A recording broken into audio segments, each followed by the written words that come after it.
Bom dia, seja bem-vindo a mais um culto online. Já vou começar tomando café antes que ele esfrie.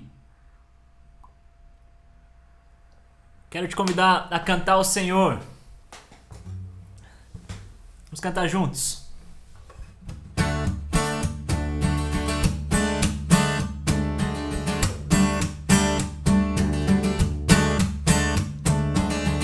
Santo, Santo, poderoso, quer é que há de vir. Deus da glória, és tão digno, eu me prostro a ti. Santo, Santo, poderoso, quer é que há de vir. Deus da glória, és tão digno, eu me prostro a ti. Santo é teu nome em todo lugar, reto teu querer de graça e paz. Tudo que tens feito é justo e bom. Santo, Santo Deus, tu és. Santo, Santo Deus, tu és.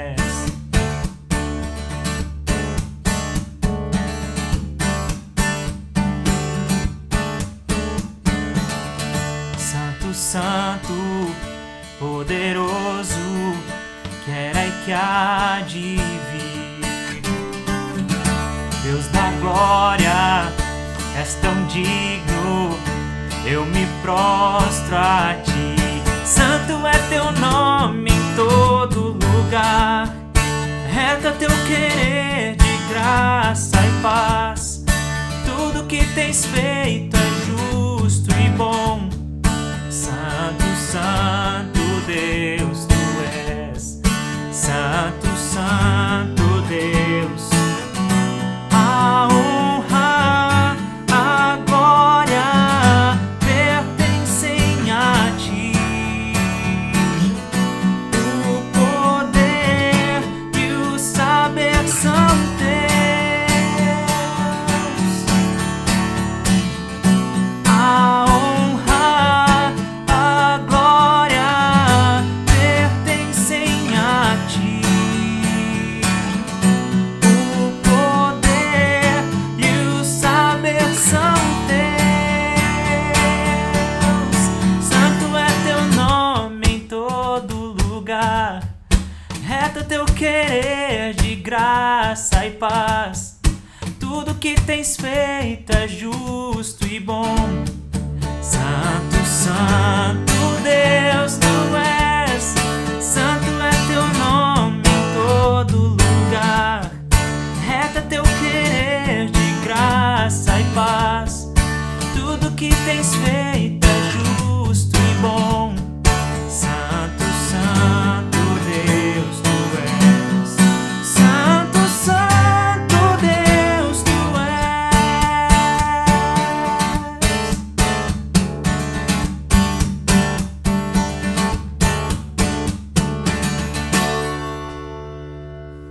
Amém.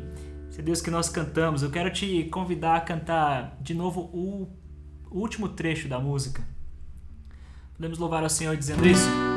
A honra, a glória pertencem a ti.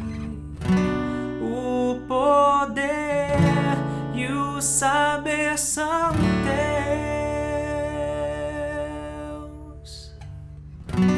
A honra, a glória pertencem a ti. O poder e o saber são teus.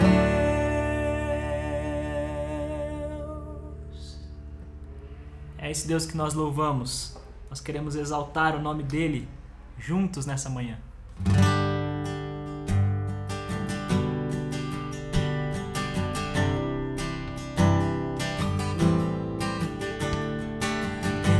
Exaltado, Rei exaltado nos céus, eu louvarei.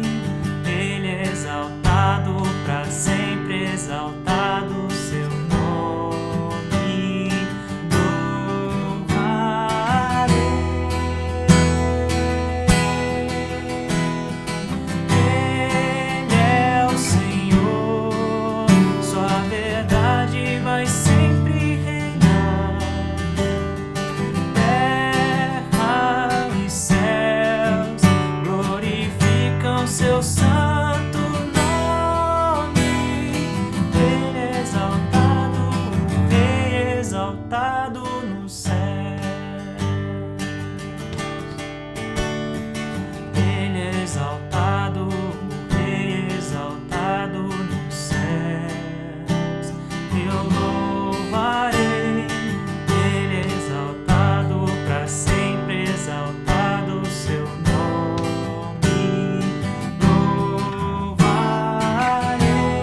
seu santo nome. Ele é exaltado, Rei exaltado nos céus. Ele é exaltado, Rei exaltado nos céus. Ele é exaltado, o Rei exaltado no céu.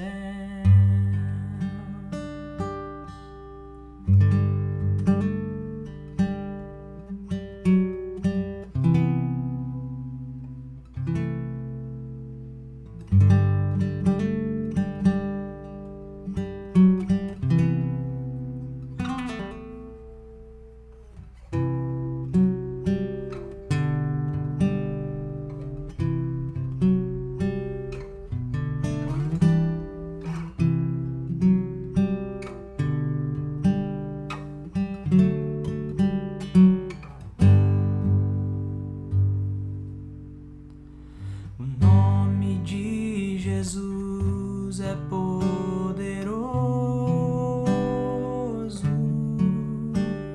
O nome de Jesus é sobre todos.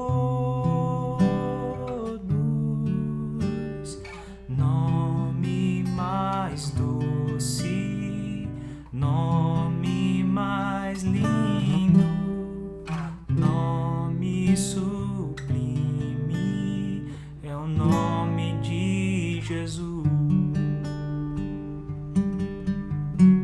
O nome de Jesus levanta os mortos. O nome de Jesus sara os feridos. Nome mais santo, nome mais puro, nome bendito é o nome de Jesus.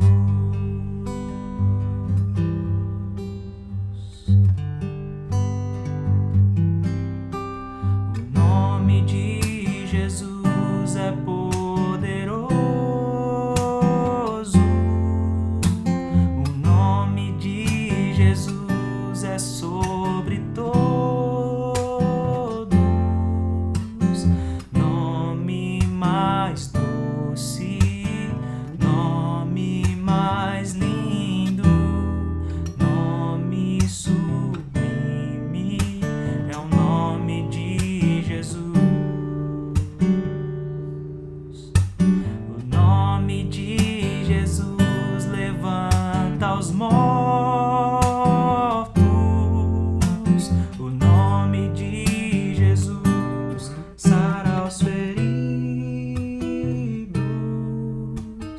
Nome mais santo, nome mais puro, nome bendito é o nome de Jesus. Nome mais santo, nome mais santo, nome mais puro, nome bendito é o nome de Jesus.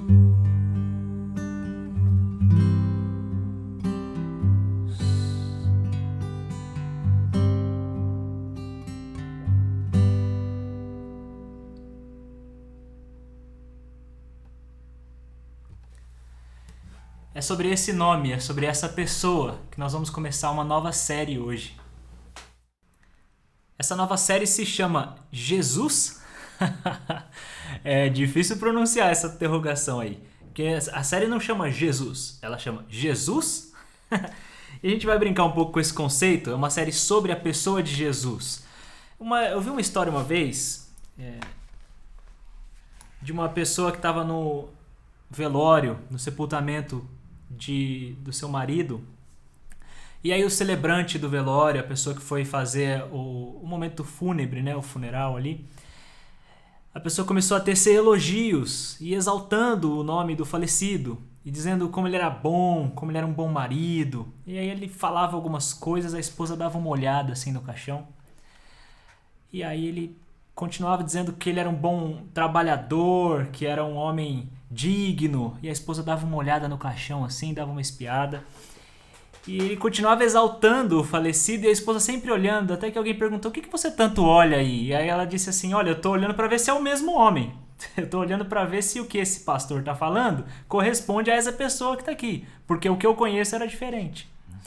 Essa história geralmente o pessoal usa para falar de como a gente tem duas faces, né? Como uma face a gente apresenta pro público e outra face a gente tem em casa. Mas eu quero destacar dessa história um trecho um pouco diferente, um aspecto um pouco diferente, que é como a gente é exaltado e como as pessoas falam bem da gente depois que a gente morre. E o que a gente vai fazer nessa série a respeito de Jesus é basicamente o que essa esposa fazia nesse velório. A gente vai dar uma olhada no caixão, a gente vai dar uma olhada para a vida histórica de Jesus, a gente vai dar uma olhada para o Jesus real, Jesus ser humano que habitou entre a gente, para ver se tudo o que dizem sobre ele corresponde de fato à pessoa dele. Porque Jesus, na nossa cultura, é exaltado. Ele é nosso Senhor soberano, Jesus é Deus, e a gente está acostumado com esse Jesus que é Deus, esse Jesus que é perfeito. Mas tem um aspecto de Jesus que a gente olha pouco, que é quem Jesus foi enquanto ser humano aqui na Terra. E talvez, a gente tenha alguns choques, alguns escândalos quando a gente olha para Jesus aqui na Terra. É muito fácil e é muito tranquilo exaltar Jesus agora que ele já realizou a sua obra. Mas como é que era no tempo dele? Como é que era a interpretação das pessoas que conviveram com ele? É esse Jesus que a gente quer olhar aqui. O Jesus real, não o Jesus idolatrado, não o Jesus adorado e venerado pela religião cristã, não o Jesus do cristianismo. O Jesus que ele foi na Bíblia, do jeito que ele se apresenta na Bíblia. E já falei que ele pode chocar um pouco a gente, mas eu queria que você entendesse uma coisa. Minha intenção aqui não é a polêmica pela polêmica. Não é a polêmica como fim em si mesmo. Eu não quero, vamos fazer polêmica sobre a vida de Jesus para chocar os irmãos, escandalizar. Não é essa a ideia. Eu acho que é até falta de sabedoria a gente fazer isso. Mas essa polêmica da vida de Jesus, ela tem um propósito muito claro, muito nítido. E essa é a intenção dessa série toda. A intenção é: expectativas irreais podem gerar condutas equivocadas. Portanto, se eu tenho uma expectativa irreal a respeito de Jesus, eu posso ter uma conduta equivocada enquanto cristão. Se ser cristão é imitar a Jesus, eu preciso saber quem ele foi, como é que ele agiu, para poder imitá-lo da maneira correta. Se eu tiver uma expectativa irreal a respeito dele, eu posso ter uma conduta inadequada.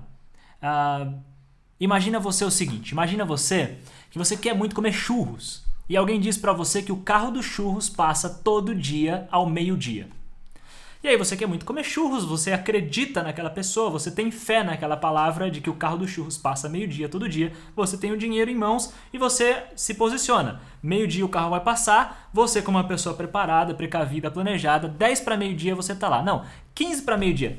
Melhor, 11h30. 11h30 você chega lá, para na frente da sua casa, para no portão, fica lá olhando para a rua, esperando o carro dos churros passar.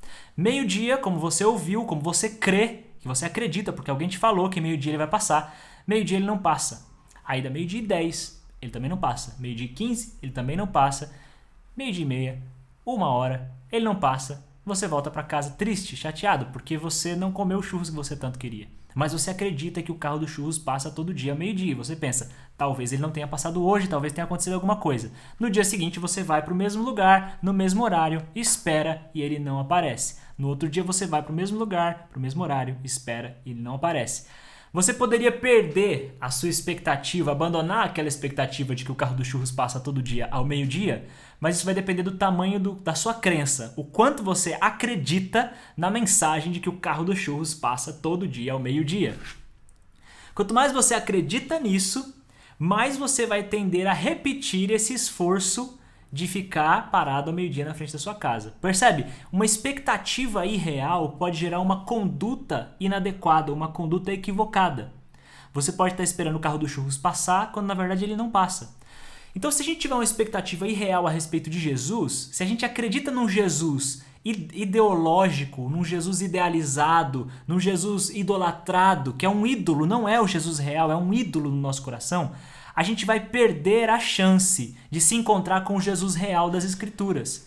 Então, a gente precisa abandonar as nossas expectativas irreais, a nossa idolatria a respeito de Jesus, para encontrar o Jesus verdadeiro que as Escrituras nos mostram. É disso que a gente vai falar nessa série, é disso que eu quero tratar. Cada dia dessa série, são 4 mensagens, cada dia a gente vai ter uma palavra grega para o tema do dia. A palavra de hoje é kenosis. Kenosis é uma palavra grega talvez já conhecida, talvez você conheça, mas ela diz respeito ao esvaziamento de Deus. O que é essa kenosis? Nós vamos falar, então, o nosso tema de hoje é kenosis, o esvaziamento de Deus. Para a gente entrar nesse tema, eu quero ler o texto que vai nortear as 4 reflexões a respeito de Jesus. O que a gente vai dizer a respeito de Jesus está fundamentado em 1 Coríntios, capítulo 1. Eu vou ler a partir do versículo 20.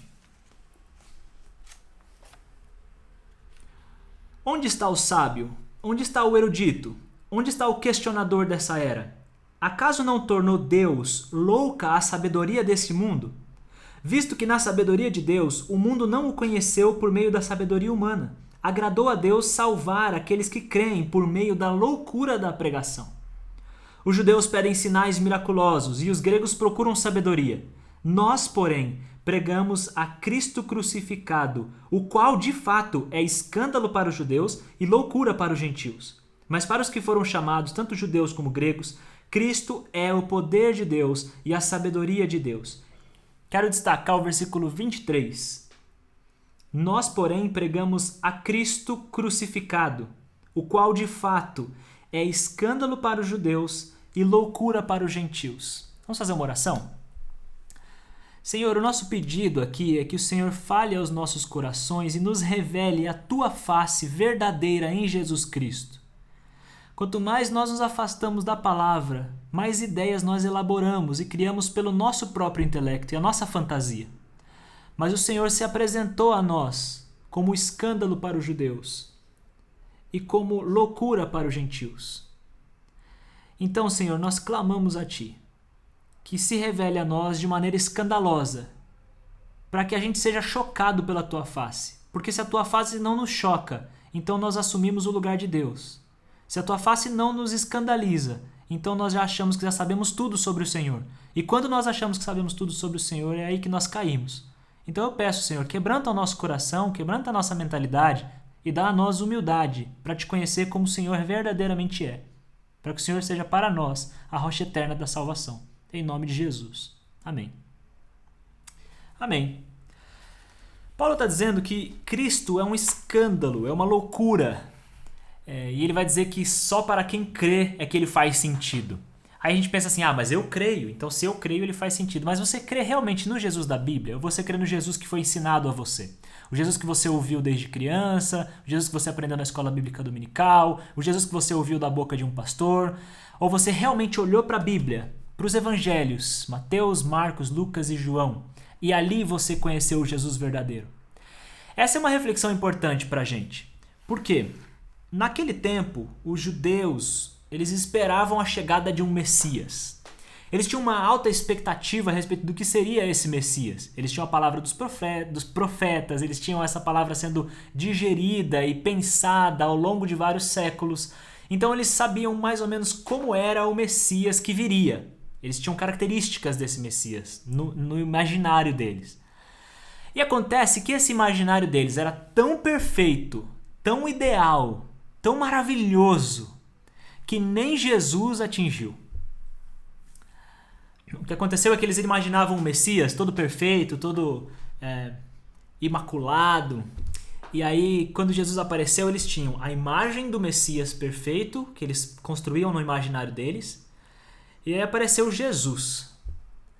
E aí eles fizeram assim, eles olharam para a imagem do Messias e para o Messias verdadeiro, o Messias real. E aí eles ficaram imagem e Jesus, imagem e Jesus, cara crachá, cara crachá. E sabe qual foi a conclusão deles? A conclusão foi, esse Jesus não é o Messias. Logo, chamaram os romanos, falaram, ô guarda romana, vem aqui, crucifica esse aqui, por favor, dá uma crucificada nele, porque ele não é o nosso Messias, ele não corresponde à nossa expectativa de Messias. O que os judeus fizeram muito bem pode acontecer com a gente. Se a gente não prestar atenção, a gente pode ter uma imagem ideal de Jesus. Alguns autores dizem que a gente construiu Jesus, um Jesus imaginário, como se ele fosse um personagem da Disney. Como se ele fosse um príncipe encantado. E o Jesus verdadeiro aparece pra gente, como ele disse que faria. Em Mateus capítulo 25 ele diz: tudo que vocês fizerem ao menor dos pequeninos, a mim vocês o fazem. Ou seja, dá a ideia de que, no sentido figurado, Jesus fica aparecendo pra gente ao longo da nossa história, e o que a gente faz aos pequeninos a gente está fazendo a este Jesus. Então a gente olha pro Jesus imaginário e a gente olha pro Jesus real e a gente fica, bom, quem eu escolho aqui? Cara crachá. E a gente pode correr o risco de rejeitar no nosso coração o Jesus verdadeiro e se aliar, se apegar a um Jesus imaginário. O que isso implica na prática pra gente? Bom, isso implica se aliar a causas que não são causas de Jesus, se tornar adepto de uma religião que não é a religião de Jesus, que apesar de levar o nome dele, não tem nada a ver com ele, criar os nossos filhos no caminho que não é o caminho de Cristo, é o caminho de uma boa cidadania, é o caminho politicamente correto, mas não é o caminho de Cristo. Então, se a gente tem uma imagem errada de Jesus, tudo desanda. E eu disse que a palavra de hoje é a kenosis. Os judeus tinham essa ideia de que Deus é o criador de todas as coisas, Deus é soberano sobre todas as coisas, Deus é o Deus do Senhor dos exércitos, é o Shaddai, ele é grandioso, ele é majestoso, ele é aquele cujo nome é tão santo que nós não podemos pronunciar. Então esse Deus altíssimo no trono de glória, Isaías tem essa visão de Deus no trono de glória. Muitos outros profetas têm essa experiência com Deus e anunciam Deus dessa maneira, um Deus forte, poderoso, grandioso. No Gênesis a gente vê Deus como o criador e sustentador de todas as coisas. A gente vê um Deus temível. Provérbios diz que o princípio da sabedoria é o temor do Senhor. Então tudo isso foi construindo na cabeça dos judeus uma ideia de quem é Deus. E que esse Deus enviaria o seu ungido. Bom, se Deus é poderoso, se Deus é forte, se Deus é grande, se Deus tem glória e majestade, o ungido de Deus também terá tudo isso. Percebe o problema na cabeça deles? A expectativa a respeito de Jesus era de que o Messias enviado da parte de Deus teria o poder e a glória de Deus. Jó, por exemplo, quando Deus confronta Jó lá no final do livro, Deus vai dizer: Jó, onde é que você estava quando eu lancei o fundamento da terra, quando eu separei a terra dos oceanos, quando eu separei a água que fica no mar e a água que fica no céu? Onde é que você estava quando eu criei todas as coisas? Os salmistas diziam que Deus criou o Leviatã. Leviatã era uma espécie de monstro marinho, um monstro do mar, que eles tinham muito medo. Então imagina aí um grande monstro marítimo. E aí eles diziam que Deus criou o Leviatã para ser seu animal de estimação. Então você imagina isso, você tem uma ideia de um Deus grandão, um Deus grandioso, imenso. E aí você tem a expectativa de que esse Deus vai enviar o seu Messias, o seu ungido. Quando você olha para alguém vai dizer assim: olha, esse aqui é o Messias. Esse aqui chegou, esse Jesus de Nazaré é o Messias. Você automaticamente vai falar: esse é o ungido de Deus? Porque Deus tem poder e glória, Deus tem majestade. Como é que o ungido de Deus tem essa aparência? E aí o mesmo Isaías e outros trechos da Bíblia vão dizer que não havia nele beleza, não havia nada na aparência dele que fosse algo de ser digno de ser glorificado. Não havia nada na aparência física que nos atraísse a ele. Quer dizer, ele era um homem comum, era uma pessoa comum. Paulo vai dizer em Filipenses capítulo 2 que ele se esvaziou, ele sendo Deus não considerou que o ser igual a Deus era algo que devia ficar apegado, mas ele se esvaziou. Então esse movimento de Deus para se encarnar em Jesus, Jesus é Deus encarnado, é a manifestação exata de quem é Deus. Esse movimento passou pelo esvaziamento do poder e da glória dele. Ele saiu do trono. Naquela época os judeus não reconheceram e não entenderam isso. Tanto é que a expectativa deles, a gente vai falar isso mais pra frente na série, era quando eles diziam Hosana, Hosana. A palavra Hosana significa dá salvação agora. Eles estavam dizendo: se você é o Messias, salva-nos. E nós vamos entender mais pra frente na série o que significa isso. Mas a exaltação do povo era: tu és o nosso Senhor, o soberano. Então, se você tem a imagina na sua cabeça o que é um Senhor, o que é um soberano, o que é aquele que vai dar libertação. Ele é provavelmente um guerreiro, ele é provavelmente alguém cheio de poder e glória. alguém que os romanos teriam medo. Mas Jesus está montado num jumentinho.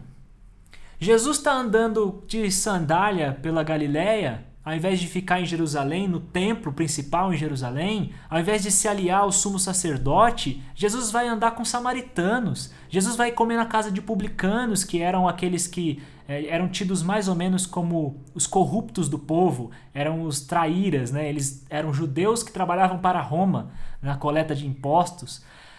E Jesus anda com gente assim. Jesus vai ser ungido por mulheres pecadoras e vai andar, vai comer com elas, vai ter a ceia ali com pessoas pecadoras ao seu redor, vai se sentar com ladrões.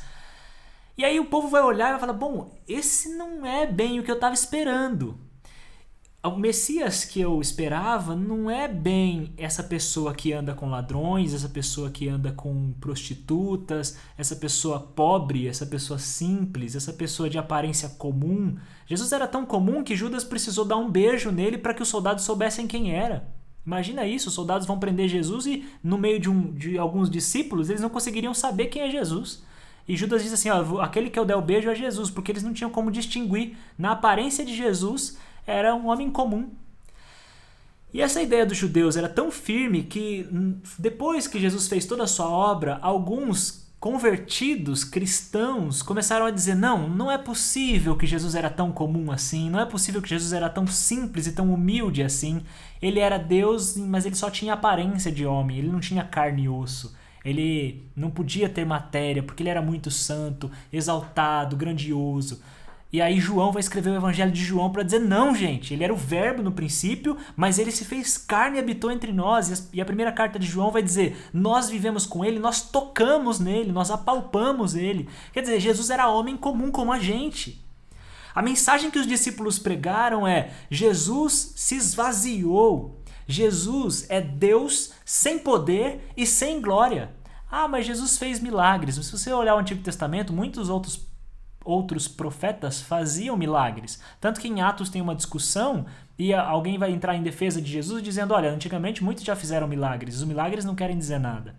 Então Jesus era Deus vazio de seu poder, vazio de sua glória, humilde. Por que eu estou enfatizando tudo isso? Porque eu fico imaginando se Jesus aparecesse hoje. Será que se Jesus aparecesse hoje, será que, vamos imaginar isso, né? Faz um exercício de imaginação aí. Imagina que Jesus ainda não apareceu, que a gente ainda não teve o Messias, a gente tem uma alta expectativa de que Deus vai enviar o seu ungido e ele aparece nos dias de hoje. Será que ele corresponderia às nossas expectativas? Será que a gente conseguiria conceber o Jesus real? Olhar para ele e falar, esse é o ungido de Deus? Ou será que ele seria motivo de escândalo para a gente? Porque eu fico imaginando Jesus entrando numa igreja. Para começar, ele não seria pastor. Jesus não seria pastor, Jesus entraria numa igreja. E aí ele veria alguém pregando, porque você foi colocado por cabeça e não por cauda, você é cristão e o cristão foi selecionado por Deus, foi escolhido por Deus para brilhar, para ser glorificado, você foi escolhido para ter glória na sua vida, Deus vai te dar riqueza, vai te dar bens, vai te dar posses, Deus vai fazer você vencer, você prosperar. Essa teologia triunfalista ou a teologia da prosperidade, o que Jesus diria disso? Porque essa é a teologia que diz pra gente que o cristão deve ser revestido de glória e de poder. Quando na verdade Jesus mostra que ele é Deus despido de glória e de poder. Então, o que isso diria a respeito de nós? Jesus entraria nessa igreja e ficaria absolutamente escandalizado. Imagina o que Jesus diria a respeito de pastores que tentam se mostrar cada vez mais poderosos. Cada vez no discurso, na lábia, no tom de voz, na garganta, mostrar que tem poder, mostrar que manda, mostrar que consegue controlar o seu rebanho, mostrar que consegue influenciar pessoas para seguir um bom comportamento cristão, mostrar que consegue se aliar ao político A ou ao político B para poder, pelo poder da força política, pelo poder da força estatal, estabelecer a ordem de Jesus para o Brasil e por força impositiva de lei, fazer com que todas as pessoas do Brasil sigam o caminho de Jesus. Porque o Estado tem que fazer isso, o Estado tem que colocar o ensino cristão nas escolas. O que Jesus diria a respeito disso? dessa igreja ou dessa teologia que tenta alcançar o poder, a glória e a honra, Jesus provavelmente ficaria escandalizado com isso. Jesus seguiria um outro caminho. Essa igreja institucional que tenta alcançar poder e glória, imagina um Jesus, ela sonha, essa igreja institucional sonha com um Jesus que provavelmente ia chegar aqui feito um Rambo, com um fuzil, com a metralhadora, ia chegar aqui mostrando o seu poder. Eu fico imaginando se fosse nos tempos dele. Qual era a expectativa do povo? Bom, os romanos andam com a espada na cinta. Quando chegar o Messias vai chegar com a espada de fogo. Aí a gente poderia pensar, não, se os poderosos têm poder e glória, se os poderosos aí têm honras, eles têm armas, o nosso Jesus, o nosso Messias vai vir nos libertar e ele vai vir com arma de laser. Que expectativa é essa? Porque nos tempos de Jesus, ele mandou guardar a espada. E aí na hora de ser preso, Pedro vai lá, tá carregando uma espada escondida, ele corta a orelha do soldado, Jesus põe a orelha de volta e fala, não, Pedro, você não entendeu. Você não entendeu, o meu reino não se impõe à força. O meu reino não vai se impor por poder e glória. Eu não vim para ser servido, eu vim para servir. Jesus aparece lá na nossa casa e aí vê na nossa casa as disputas do marido e da mulher para ver quem manda mais, para ver quem toma as decisões dentro de casa, para ver quem tem mais poder. E aí um discutindo que eu mando aqui. Jesus fala, vocês não entenderam o meu caminho. O caminho de Jesus não é para revelar um Deus soberano cheio de glória e de poder. O caminho de Jesus é para revelar um Deus que é capaz de se esvaziar por amor a nós. Jesus, a kenosis, Deus se esvaziou. O Jesus real é simples, é humilde, é servo. Ele não quis ser servido, ele não quis que Pedro lavasse os seus pés. Ele se ajoelhou e lavou os pés dos discípulos. E ele disse, eu estou lavando os pés de vocês agora, para que vocês lavem os pés uns dos outros depois. Paulo vai dizer em Filipenses capítulo 2, quando ele diz que Deus se esvaziou para se tornar ser humano e se tornar escravo, servo, Paulo diz, seja a atitude de vocês a mesma. Façam o mesmo que Deus fez. Se esvaziem, se humilhem, abram mão de ter poder, abram mão de ter glória, abram mão da força de imposição sobre as outras pessoas. Parem de disputar por poder. Jesus disse, no reino de Deus, aqui na terra vocês brigam por poder para ver quem é o maior, mas no reino de Deus não será assim. Aquele que quiser ser o maior, que sirva aos outros.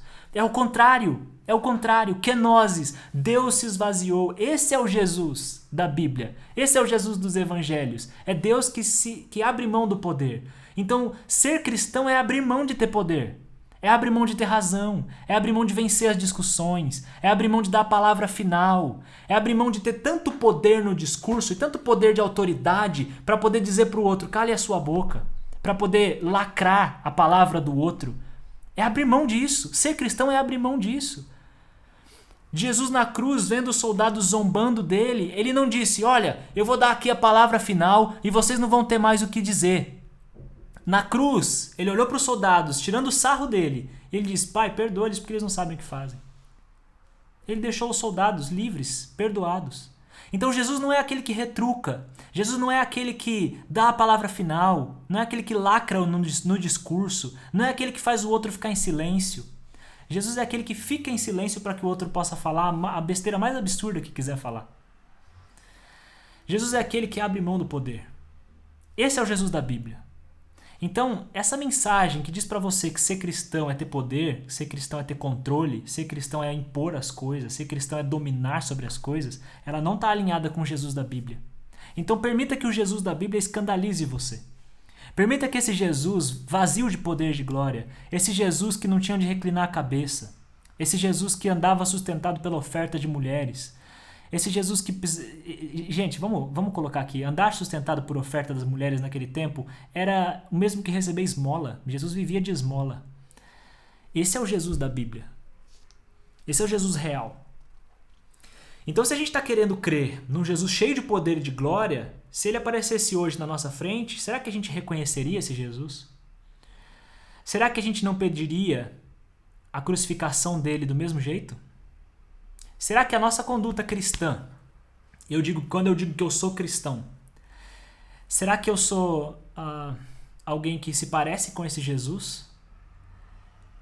Será que a nossa vida mostra kenosis? mostra esvaziamento, mostra que a gente, tendo o direito de ser chamado igual a Deus, né? Essa palavra de Filipenses capítulo 2, tendo o direito de ser chamado igual a Deus, abriu mão desse direito. Foi o que Jesus fez. Será que a gente tem será que a gente tem essa coragem? Será que na nossa conduta cristã, a gente tendo algum direito, a gente consegue abrir mão do direito para beneficiar o outro? Se esvaziar, se humilhar, ter razão, mas não vencer a discussão? Andar em simplicidade, andar em vulnerabilidade, andar sem espada carregada na cinta? Essa é a mensagem de Jesus. Esse é o Jesus real. A gente venera e a gente é devoto de um Jesus idealizado, de um Jesus glorificado, de um Jesus que é Deus. A gente tem muita facilidade, eu não estou negando isso, gente. Eu não estou negando que Deus tinha glória, que Deus tem um trono e que Jesus é Deus. Eu não estou negando isso. Eu estou dizendo que na Bíblia Jesus se apresenta sem essa glória. Nós passamos anos da nossa vida semanalmente cantando louvores, hinos, cânticos e canções para um homem que nunca pediu que se cantasse nada para ele. Nós exaltamos e glorificamos um homem que abriu mão de ser exaltado e glorificado. Um pastor que eu gosto muito diz que Deus não quer ser Deus, Deus quer ser Pai. Por isso que Deus se esvaziou. Deus quer ser gente. Deus quer ser servo. E nós, que dizemos que seguimos esse Jesus? E nós que dizemos que somos cristãos? Será que nós queremos a glória de ser cristão e ser exaltado, ser aplaudido socialmente como alguém digno de honra, de glória, ser um bom cidadão, ser uma boa cidadã, uma boa mãe, um bom pai, alguém de conduta exemplar para o Brasil? Ou nós queremos abrir mão dessa honra e dessa glória, como fez Jesus, a ponto de morrer na cruz, que era onde morriam os criminosos? Quem passou por ali e viu aquelas cruzes, viu 3 criminosos, não viu um Deus glorificado. Será que nós temos essa coragem de, assim como Jesus, ser confundido com criminosos, ser confundido com ladrões, ser misturado com prostitutas? Esse é o Jesus da Bíblia. Esse é o Jesus que eu creio. E esse é o Jesus que eu quero seguir. Meu desafio prático para você, nessa série, o primeiro deles é: conheça o Jesus verdadeiro. Abra a sua Bíblia e leia os Evangelhos. Sabe uma coisa que todo pastor ouve o tempo todo? Eu escuto isso de muita gente. É uma fala assim, ó: eu deveria ler mais a Bíblia, mas eu não tenho essa disciplina. Ou, eu deveria ler mais a Bíblia, mas não dá porque eu estou na correria. Você sabe que isso é desculpa, né? Você sabe que se você quiser ler a Bíblia, você lê. Quem quer, faz. Então, quando você quiser ler a Bíblia, você realmente vai ler. E o meu desafio para você é: leia. Leia. Abre a sua Bíblia e lê os Evangelhos, Mateus, Marcos, Lucas e João. Veja Jesus de verdade. Não o Jesus da Disney, não o Jesus que a gente idealiza, esse Jesus príncipe encantado. Veja Jesus na Bíblia. Leia a sua Bíblia, abra a sua Bíblia.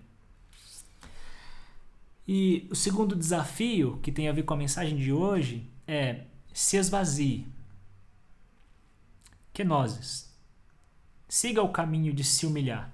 Pare de querer mostrar para os outros que você tem razão. Pare de querer vencer as discussões. Pare de querer mostrar poder. Pare de querer mostrar que você manda. Se esvazie. Seja servo. Assim como Jesus amarrou a toalha em volta da cintura e foi lavar os pés dos discípulos, coloque um avental e vai servir tua família, vai servir os teus amigos, teus próximos. E quando eles disserem que você está errado, não tenta vencer a discussão, não tenta mostrar que você tem poder, sabedoria, intelecto. Diga: Pai, perdoa-lhes. Vamos imitar esse Jesus que se esvaziou, vamos imitar esse Jesus humilde, esse Jesus servo sofredor, como a Bíblia nos apresenta. Amém? Quero fazer uma última oração. Deus, nos ajuda a nos esvaziar do nosso ego e a nos diminuirmos para parecer com Jesus. Em nome de Jesus que nós oramos. Amém. Amém. Os avisos você já sabe, não vou ficar me repetindo muito aqui, mas nós temos responsabilidades financeiras e nós temos responsabilidades sociais. Faça a sua parte, mantenha a tua fidelidade, tanto nas contribuições da igreja, quanto nas contribuições à cidade, às pessoas em vulnerabilidade, às pessoas que precisam. Nossa igreja tem sido fiel nisso, tem dado bom testemunho disso, e eu te incentivo a manter o bom testemunho, manter a sua fidelidade. A contribuição para a igreja, você fala com o Danilo, que é o tesoureiro, ele vai te passar os dados bancários para a transferência. E as contribuições para pessoas que precisam, você fala com o Anderson, que vai colocar você ou em contato com a Mona Lisa, ou alguém que possa retirar a doação na sua casa, ou qualquer coisa que você se propuser a fazer, fala com o Anderson. Nós vamos para uma live agora, e nessa live nós vamos falar um pouco mais sobre esse Jesus real, esse Jesus que se esvaziou. E não é uma segunda pregação, é um bate-papo. É por isso que a live tem comentários. Então, vamos lá para a live do Instagram, mas já entra e já vai digitando como foi sua semana, como você tem passado e depois seus pensamentos, como você recebeu essa mensagem sobre Jesus nessa nossa nova série que fala sobre o Jesus real. Então eu te encontro lá na live. Se você não puder ir, uma ótima semana para você.